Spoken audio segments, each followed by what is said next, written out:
What if there was a laser so advanced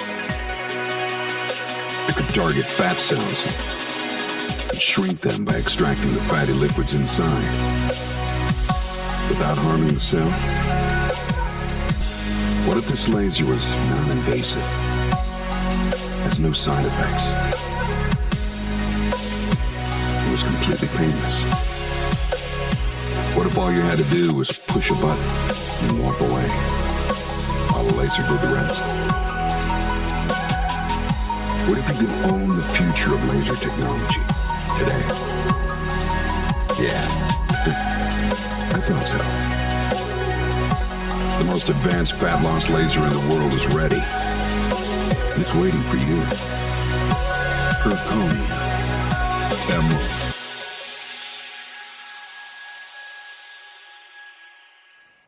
Hi, I'm Dr. Glynis Ablon. I'm a board-certified dermatologist.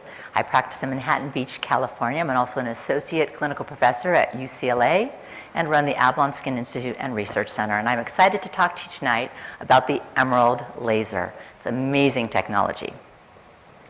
So what Zirconia has done is, in the 26 years that I've been in practice, they've been around for 26 years, and they really have gone above and beyond. They have 20 FDA market clearances for their devices, and you are looking at, they started in 2010 really doing what you need to do. They started doing the research, they did the clinical trials, the FDA approvals, so that they really could talk about what can low-level lasers do, especially with fat reduction.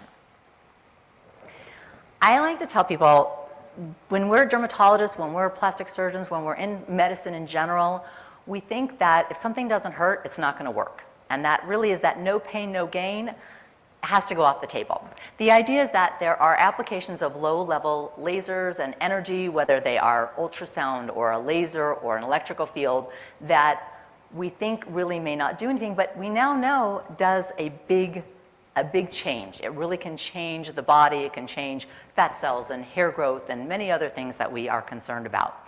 And so the evidence is there now. Again, there was questions about whether it really worked. We know that scientific evidence is now there. Clinical trials have been done, and we know that they are actually having changes in the molecular and cellular effects of these, basically these low energy devices, and they are changing the way we practice medicine.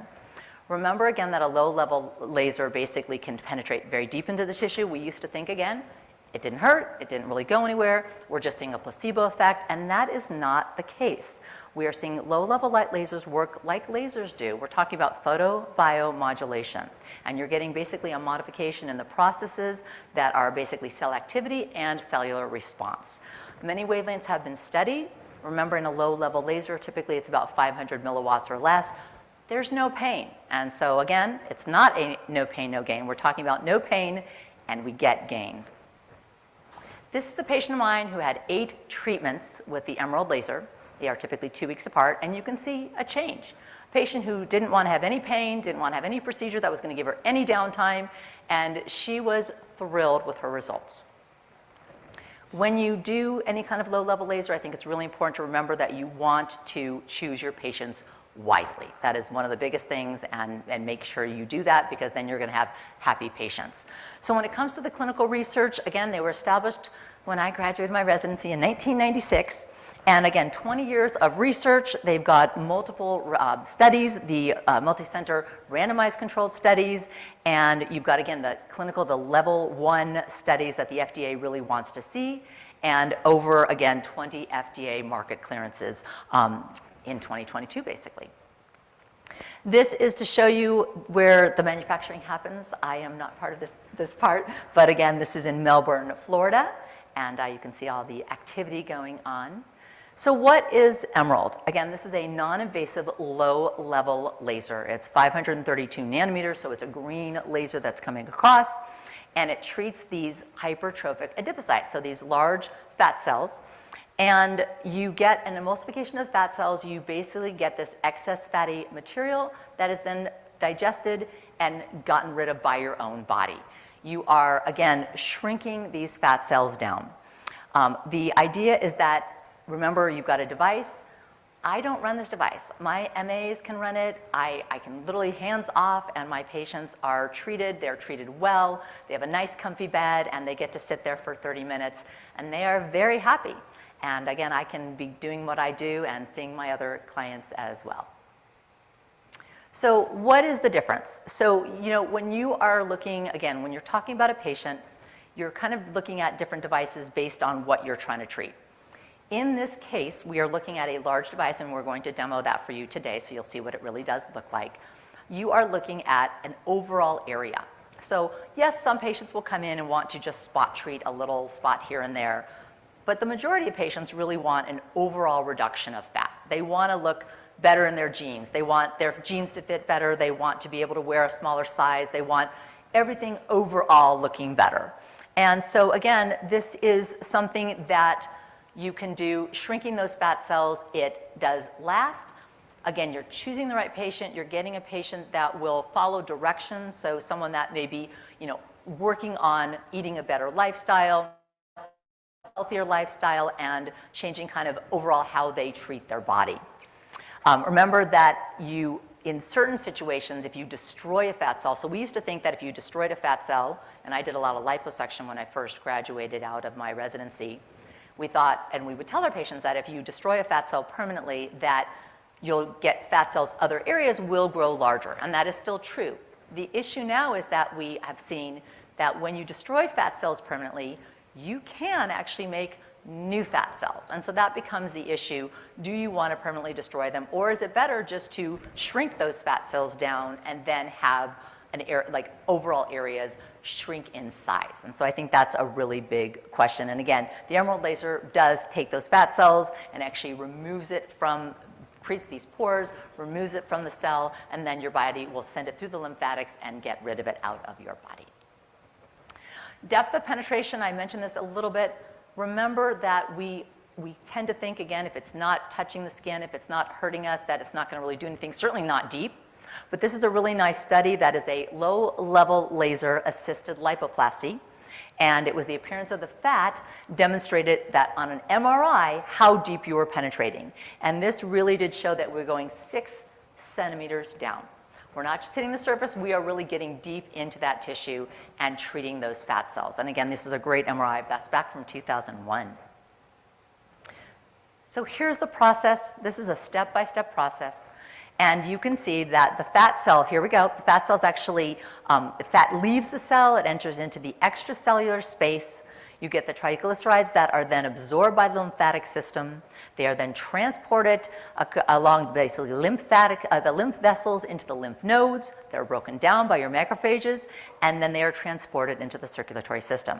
And then they become transported and processed through the liver and the bowels and excreted out your body. Here's another little video to show that same thing. Again, these fat cells that are creating these little micropores, and the fat is being removed, and the cells actually shrink in size. So red laser, this was one of the first lasers I had, and just, I personally have in my office at this moment 3 different Erconia devices. My red laser I still love. It was FDA cleared basically in 2009, and it was for, again, fat reduction. They saw an average of 3.73 inches were decreased on patients.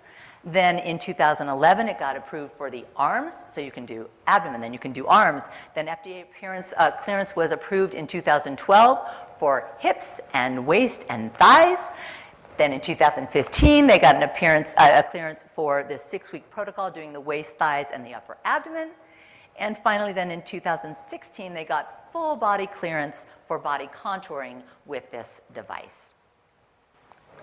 So the study in 2014, again, was the study of the hip, waist, and upper abdomen, how much you could reduce. And you can see there's a difference. There's a big difference between the placebo group and the test group, and it was an overall of 4.5 inches reduced in the waist, hips, and thighs in 2 weeks. And these were patients that did not change exercise or diet. I do try to explain to my patients when they start a study, start a procedure like this, I really want them not to gain weight for sure. I like them to try to kind of change their lifestyle and eating healthy, and we discuss nutrition when we're doing this. We have long discussions about nutrition because I think you want someone to maintain their results, and I think that will help a lot. Again, this talks about 6 sessions. This is a 2014 study, and these were patients with a BMI of 30 to 40. And 73% of these patients lost an average of 6 inches. And this, again, was no diet or exercise added to this study. And again, this is a change in these patients who are obese. Just a picture so you can kind of get an idea of what fat looks like. And so this is about 4 inches of fat is about 5 pounds of fat, and that's what 5 pounds of fat can look like. When I do liposuction, which is a much bigger procedure, there's a lot of downtime, there's a lot of recovery, and so I explain to patients that this is something, again, very non-invasive, where patients do great, no pain whatsoever, and our demo client will find out that there's no pain involved. This just shows you that they had FDA clearance for the whole body circumference, again, up to a 40 BMI in 2019 using the green laser. Now comparing. So people ask me all the time when they come in for a consult, they'll want to know, which device should I do? And I know there's been things in the news, a lot of bad rep from different celebrity clients that have had different procedures done. And so I think you have to understand that devices work in a different way. So you've got things that are freezing, you have things that are heat related, and then you've got that photobiomodulation that you're getting with a low level laser. When you do, again, photobiomodulation, this device, because of the low energies, you're not looking at any complication risk. You're not looking at anyone having any kind of side effects. Patients do really well. And you can see that, again, the other devices are out there destroying fat. They're causing apoptosis. They're going to have risks and complications involved. Clinical outcomes, these are the numbers. This is the data that's shown when you're doing something like the cryolipolysis. You're getting about around that 1.78 to 2.6 millimeters in a decrease in size. We explain it to our patients that it's about, again, pockets of fat where they're losing a percentage of the fat in that area. When you're doing the high intensity focused ultrasound, similar in that 1.78 range. Radio frequency, most of the devices, some of the newer ones are not as painful, but some of the devices out there are extremely painful, and patients do not like them at all. The neodymium, which is the 1064, also again, that basically about 40, in this one they have actually 4.1 centimeters in a decrease, so that's a little bit higher than the other ones. And then again, the emerald laser, you're looking at these numbers, and we're looking at 5.1 centimeters in the waist. You're looking at about 6 inches off, again, waist, hips, and upper abdomen. Lists of reported adverse events. So anytime you do a device, it's extremely important. Any consent I have always talks about all of the complications and all the possible things that can go wrong. These lists are extensive, and as I mentioned, there's a lot of news in the media now over some things that have happened with cryolipolysis. Things can go wrong. You can have burns, you can have paniculitis, you can have this reverse hyperplasia of the fat. And so you need to make sure that you're going over these things with your patients. The nice thing about the Emerald device, low-level laser, I don't have to explain any of that. My patients do really well, and we're not looking at those kind of complications. So this is the laser. This is the only FDA device that is actually approved for body circumference, again, reduction in patients with a 30-plus BMI.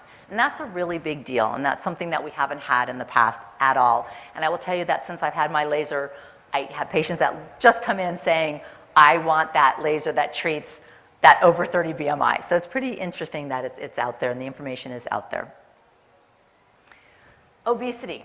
We see it across the board. I think, we see patients have been living at home, sitting on their computers, not going to the gym, oftentimes not working out, eating poor diets, and the obesity number is astronomical. So here's where we're at. The pandemic is at least under some level of control, and so our patients can have options. They can look at what can I do for my situation.